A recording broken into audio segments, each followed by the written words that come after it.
What's up, everybody? It's Boy Mel here for another classic review. And today I'm reviewing an episode from Hey Arnold called The Ghost Bride, which was aired in Nickelodeon in November 11th of 2003.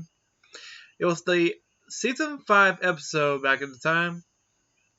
And I want to do something different here because I'm going to make it like a 3 or 4 parter of this particular series because there's a lot of good episodes here. Mostly about, the creepy ones, which everybody remembers.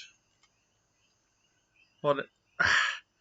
If you might notice, I just bit my lip, so I'll be pausing sometimes to, ease the pain. But anywho, before we begin, you know the drill. Did you subscribe? Did you hit the bell? If so, what are you waiting for?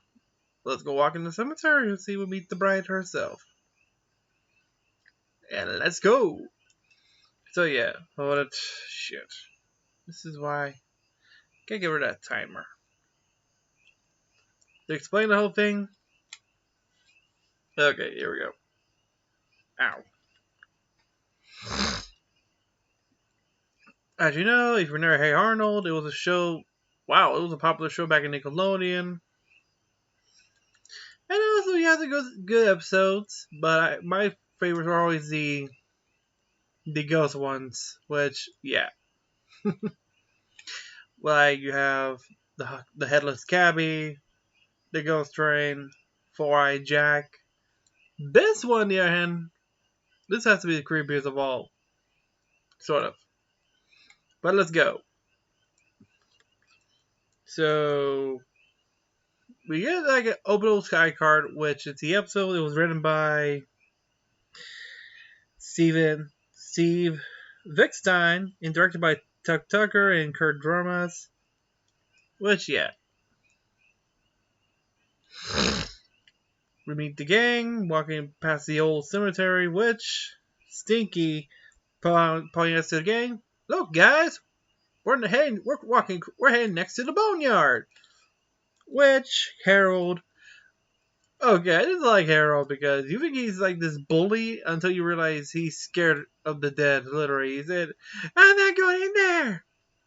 Which I think it was Sid, points out, well, I can't help that because one day we'll be ending up in the boneyard. Which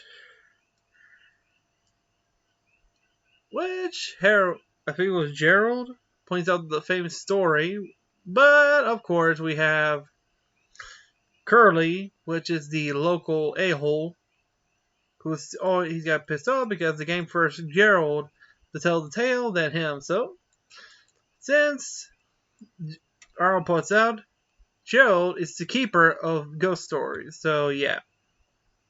Let the brother tell the story.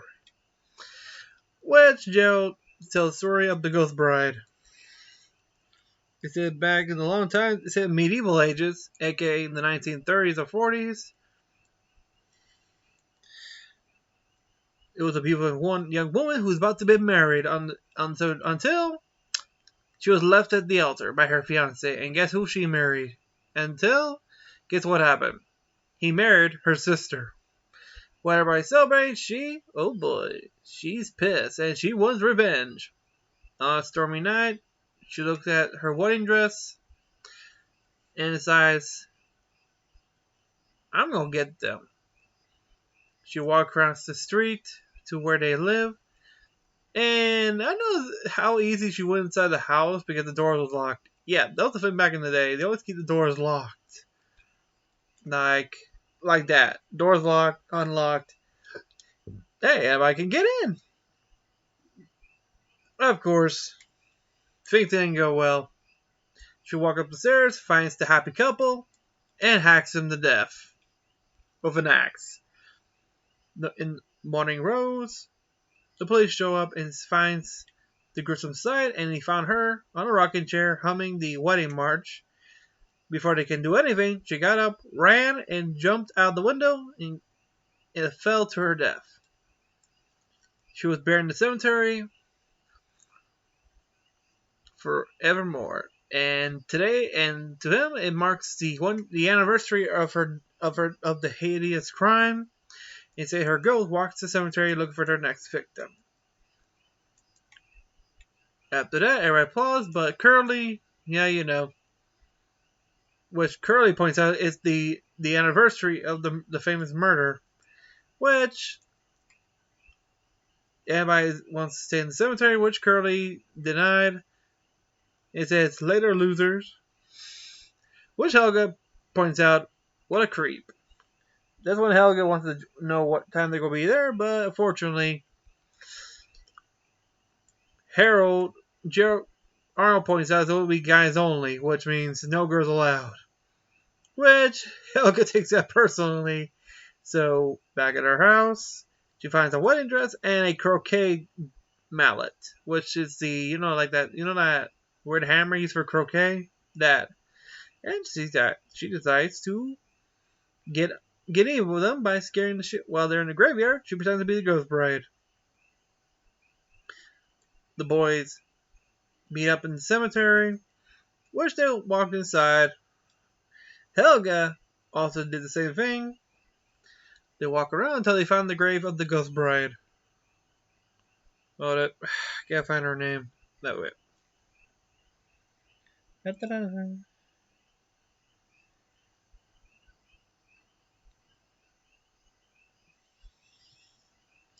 And here's the funny thing: they found the tomb. Like, I forgot what was her name, but the tomb says went straight to.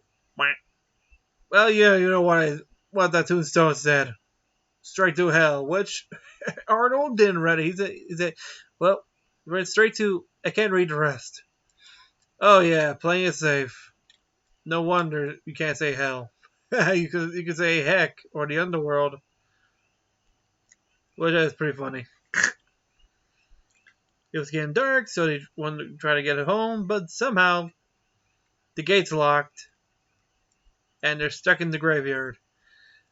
Harold started to panic, but Arnold said there's nothing to be afraid of. That's when they go to the other route, where there's another exit out in the end of the graveyard. They went across the cemetery, and that's when Helga started to play her prank. The meth arrived at the other end, which mysteriously closed by itself. Which everybody started to panic. That's when, out of nowhere, Helga, as the ghost bride, rises up from the tomb and scares the shit out of everybody. Which, when Arnold sees Helga holding the croquet bat, it looks like an axe. That scares the hell out of everybody and runs for their lives. Helga, on the other hand, is having fun until another ghost bride appears and scares the hell out of her. She heads for the boys, which they thought it was a prank until they see. Well, they were pissed off until they see the actual ghost bride appearing, and they ran to the mausoleum. Yeah, they're stuck in the mausoleum, so Harold, Gerald, and Arnold sneaked out while the rest were in the tomb. As they see the ghost bride walking back and forth until Arnold knows something which Gerald doesn't see. So Joe asks Arnold, "What is it?" And he said, "Follow me." As the ghost bride tries to break into the mausoleum, when she finally busts through the door, everybody starts to scream. Arnold removes the sheets, and guess who it is? Curly. Which turns out Curly did this because he was still pissed off because he didn't get to tell the story, which everybody jumps at him. Literally. Everybody walks out of the cemetery, calm, explain there's no such thing as ghosts, until they question if they should let Curly out, which Arnold says, he'll be alright. Back in the mausoleum, Curly's tied up in the mausoleum. That's when he started hearing a woman humming the wedding march, which he thought was the gang. One of his friends playing a prank on him until, oh no, it wasn't. Nope. That's what he got a visit from the real ghost bride, and his scream echoes through the night, right out in the mausoleum, and that was the ghost bride. And to tell you the truth, damn, I remember when that came out. It was awesome. because come on, the tone. You're like, oh wait, you already have two Ghost Brides. There's no such thing. And no, bullshit. The actual Ghost Bride appears, but you don't see her. You only hear her, and you see the windows from the mausoleum glowing white. As Curly starts to panic and screams in terror as he sees the real bride. And we don't see it. You just hear the scream through the night. And you see the full moon, the dead trees. Oh, that was a good texture right there. So yeah. And that was The Ghost Bride, released, aired in Nickelodeon back in 2003, back in November 11th. Do you guys remember this episode? Did you like it? Because, hey, you can't be a good old Ghost Bride episode in the graveyard, so yeah. To tell you the truth, they don't make them like they used to anymore. Like, today's cartoons, no scary, no scary, everybody has to be happy. Ugh. I miss these kind of episodes where you have the dark tone, and the ending always has a good twist. But yeah, let me know what you think, because tomorrow, I think on Tuesday, I'll be doing part 2, and this one will be, I think, might be the Headless Cabby or the Ghost Train. Which, hey, let me know in the comments down below which of the two you want to be on Tuesday, because hey, I guess I can decide. So let me know what you think, because hey, it'd be awesome for your opinion. But yeah, let me know if you enjoyed this episode when you first aired in Nickelodeon. If you're one of these the Generation Zs who never seen it but seen it online or heard about it, watch it. It'll be worth your time. And until then, have a great day, everybody. Have a great night, and see ya.